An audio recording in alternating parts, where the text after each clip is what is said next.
Leviticus 13. Then the Lord spoke to Moses and Aaron, saying, When someone has on the skin of his body a swelling or a scab, or a bright spot, and it becomes an infection of leprosy on the skin of his body, then he shall be brought to Aaron the priest or to one of his sons of the priests. The priest shall look at the infected area of the skin on the body, and if the hair in the infection has turned white, and the infection appears to be deeper than the skin of his body, it is an infection of leprosy.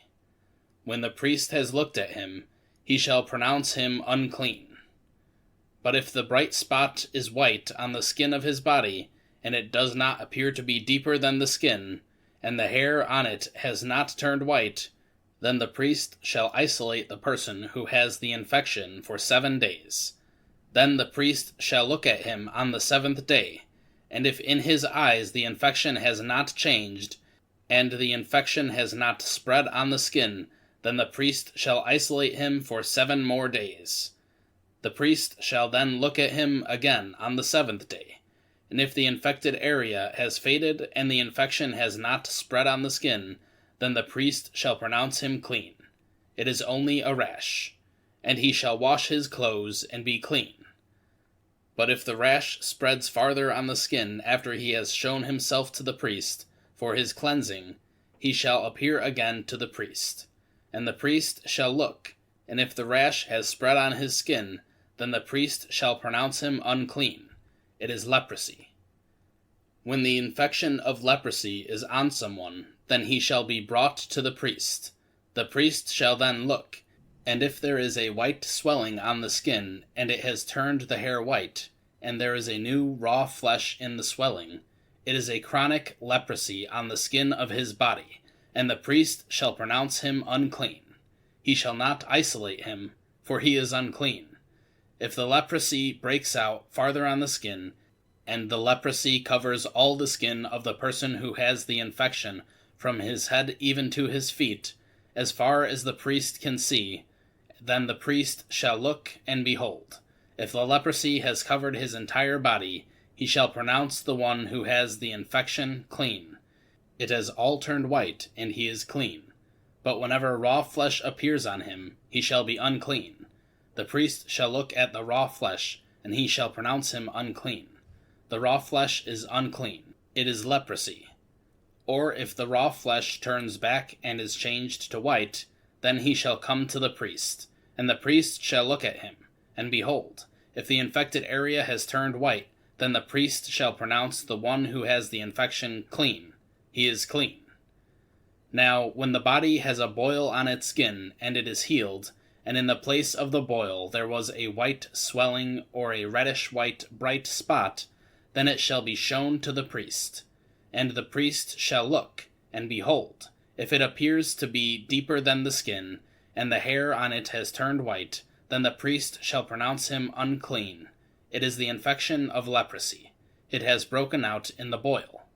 But if the priest looks at it, and behold, there are no white hairs in it, and it is not deeper than the skin and is faded, then the priest shall isolate him for 7 days.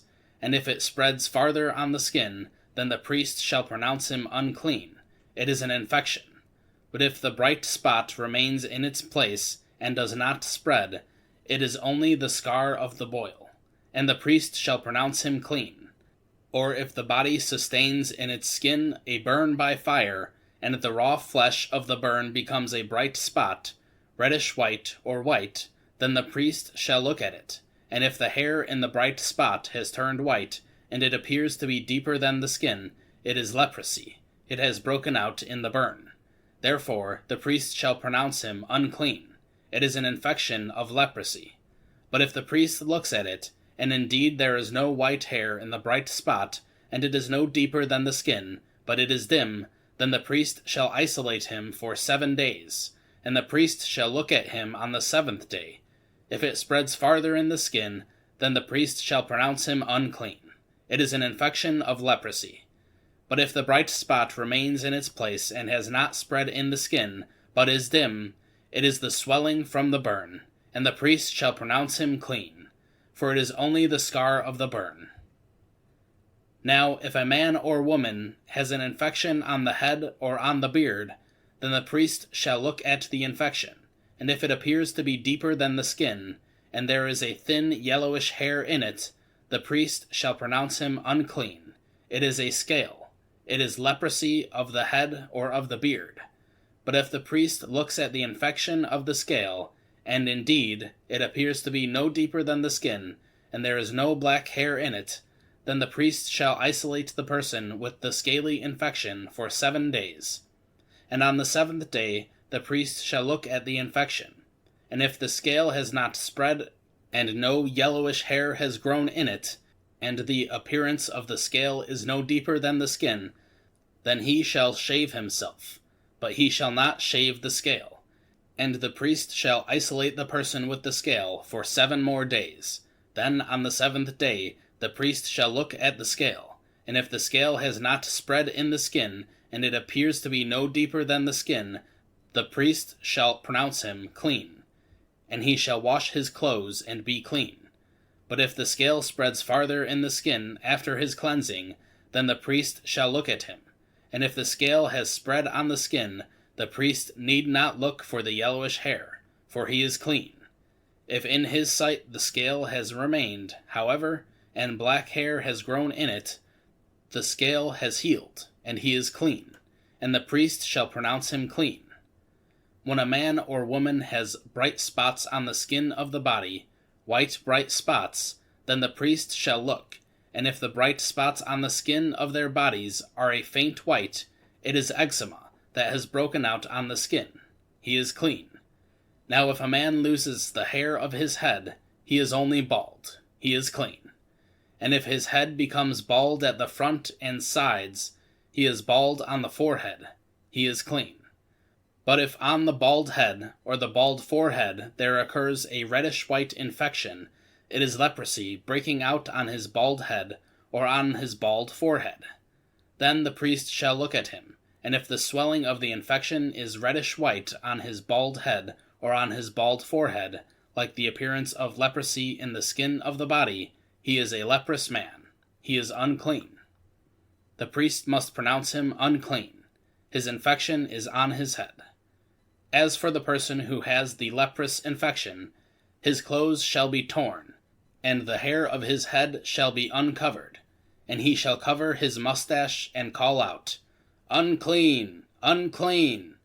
He shall remain unclean all the days during which he has the infection.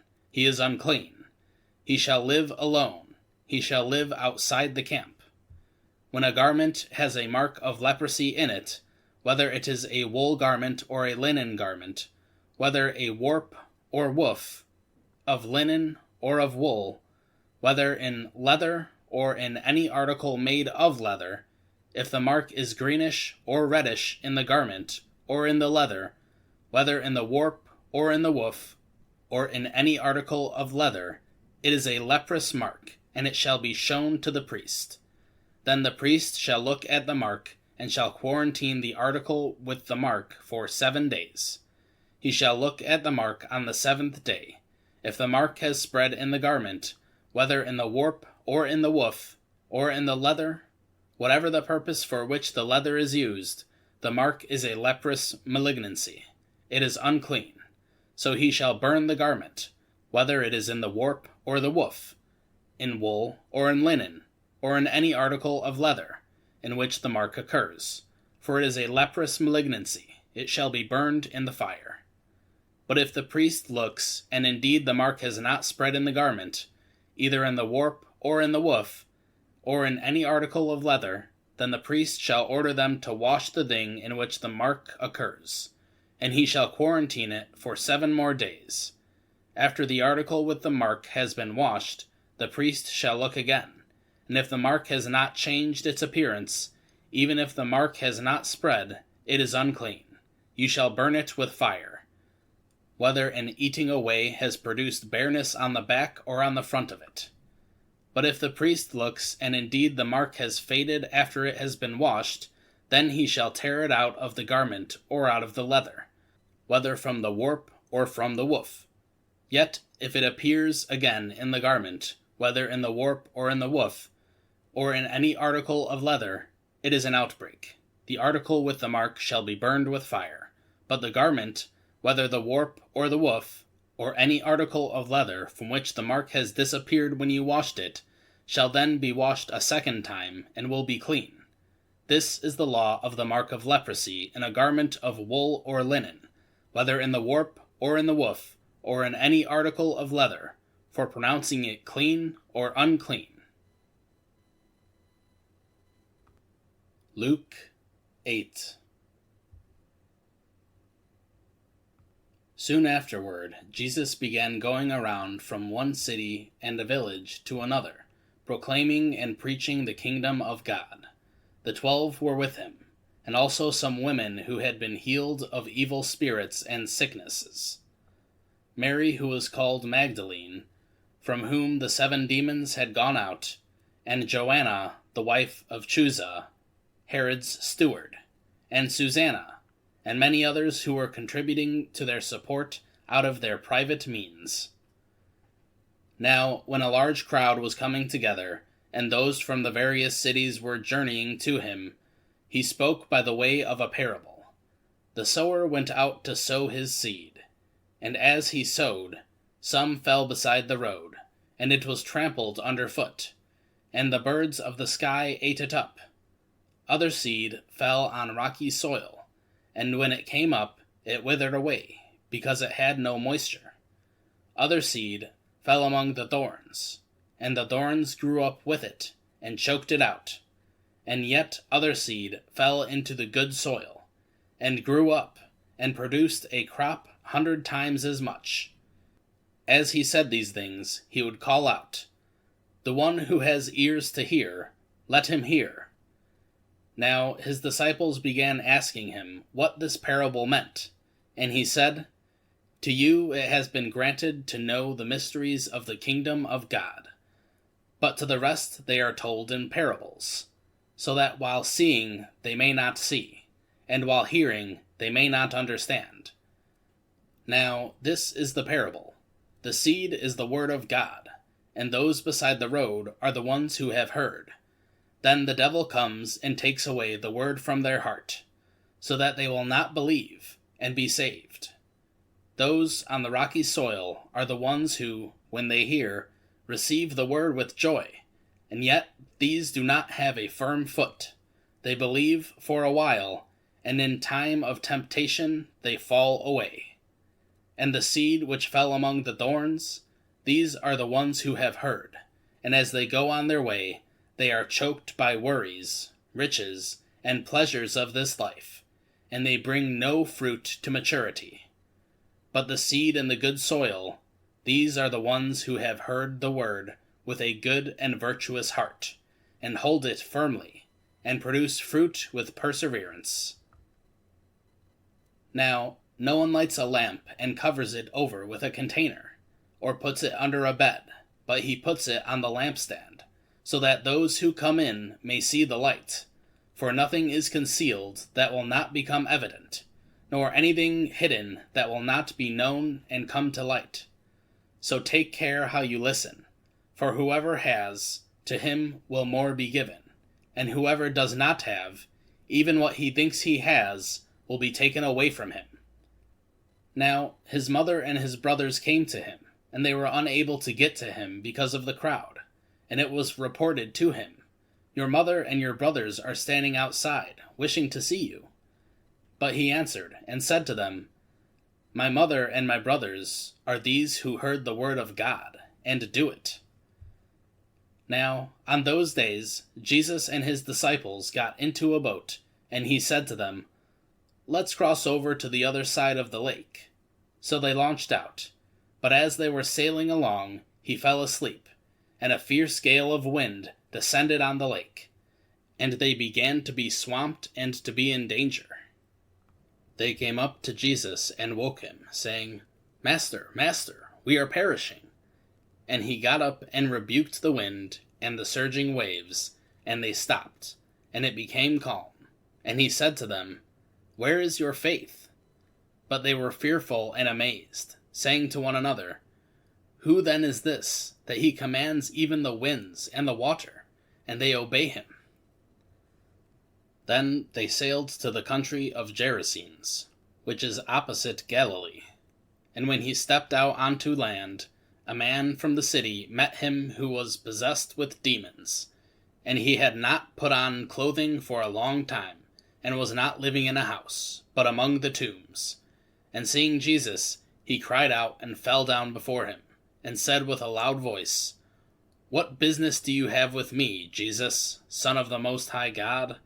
I beg you, do not torment me." For he had already commanded the unclean spirit to come out of the man, for it had seized him many times, and he was bound with chains and shackles, and kept under guard, and yet he would break the restraints, and be driven by the demon into the desert. And Jesus asked him, "What is your name?" And he said, "Legion," because many demons had entered him. And they were begging him not to command them to go away into the abyss. Now there was a herd of many pigs feeding there on the mountain, and the demons begged him to permit them to enter the pigs. And he gave them permission, and the demons came out of the man and entered the pigs.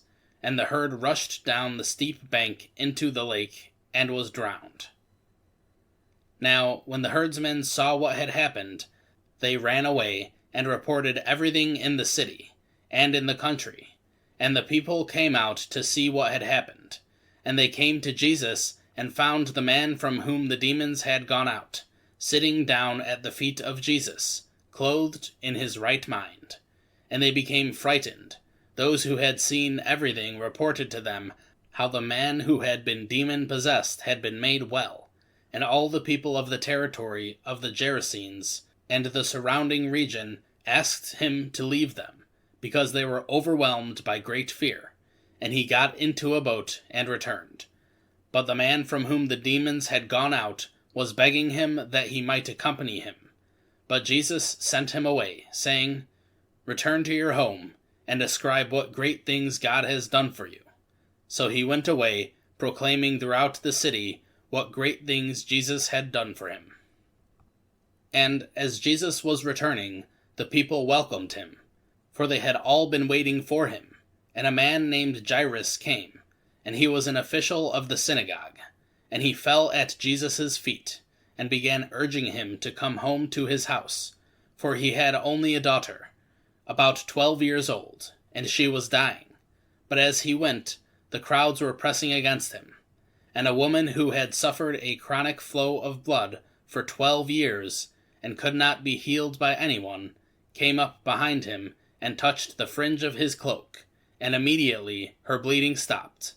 And Jesus said, "Who is the one who touched me?" And while they were all denying it, Peter said, "Master, the people are crowding and pressing in on you." But Jesus said, "Someone did touch me, for I was aware that the power had left me." Now when the woman saw that she had not escaped notice, she came trembling and fell down before him, and admitted in the presence of all the people the reason why she had touched him, and how she had been immediately healed. And he said to her, "Daughter, your faith has made you well. Go in peace." While he was still speaking, someone came from the house of the synagogue official, saying, "Your daughter has not died.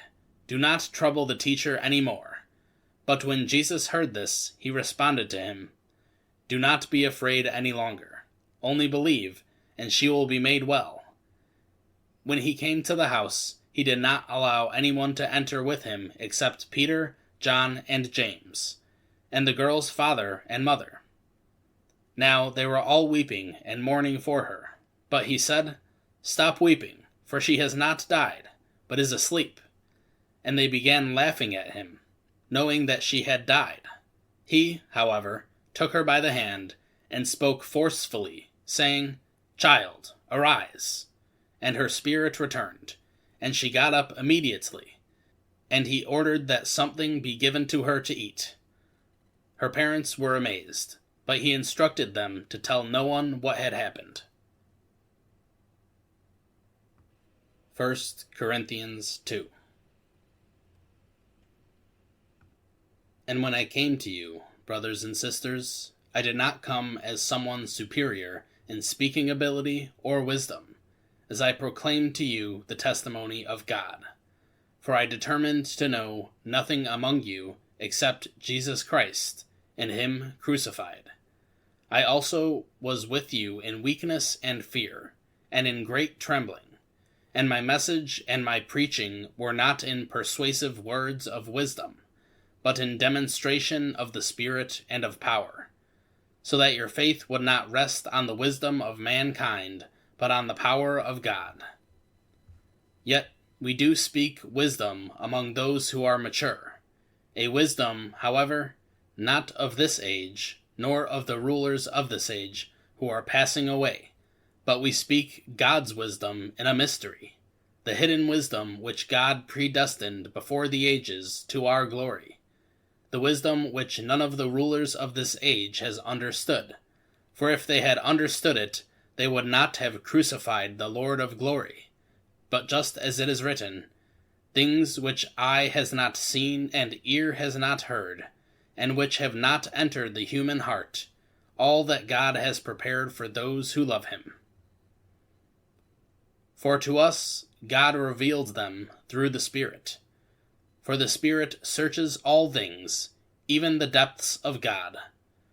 For who among people know the thoughts of a person except the spirit of the person that is in him? So also the thoughts of God no one knows, except the Spirit of God. Now we have not received the spirit of the world, but the Spirit who is from God, so that we may know the things freely given to us by God. We also speak these things, not in words taught by human wisdom, but in those taught by the Spirit, combining spiritual thoughts with spiritual words. But a natural person does not accept the things of the Spirit of God, for they are foolish to him, and he cannot understand them, because they are spiritually discerned. But the one who is spiritual discerns all things, yet he himself is discerned by no one. For who has known the mind of the Lord, that he will instruct him? But we have the mind of Christ. Proverbs 19:1-9. Better is a poor person who walks in his integrity than a person who is perverse in speech and is a fool. Also, it is not good for a person to be without knowledge, and one who hurries his footsteps errs. The foolishness of a person ruins his way, and his heart rages against the Lord.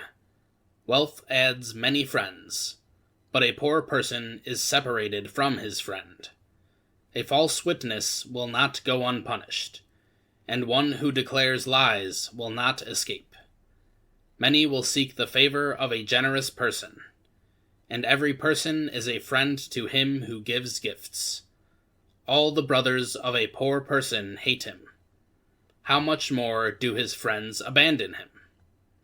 He pursues them with words, but they are gone. One who gets wisdom loves his own soul. One who keeps understanding will find good. A false witness will not go unpunished, and one who declares lies will perish. Psalm 39. I said, I will keep watch over my ways, so that I do not sin with my tongue.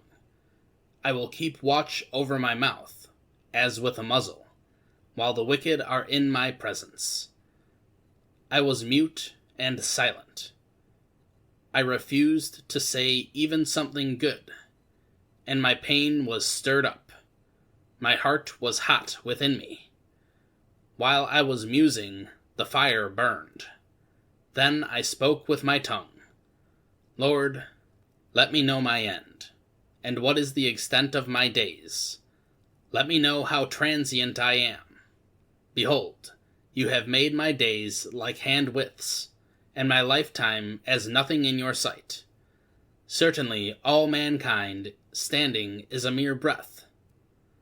Certainly every person walks around as a fleeting shadow. They certainly make an uproar for nothing. He amasses riches, and does not know who will gather them. And now, Lord, for what do I wait? My hope is in you. Save me from all my wrongdoings. Do not make me an object of reproach for the foolish. I have become mute. I do not open my mouth, because it is you who have done it. Remove your plague from me. Because of the opposition of your hand, I am perishing. With rebukes you punish a person for wrongdoing. You consume like a moth what is precious to him. Certainly all mankind is mere breath. Hear my prayer, Lord, and listen to my cry for help. Do not be silent to my tears, for I am a stranger with you, one who lives abroad like all my fathers.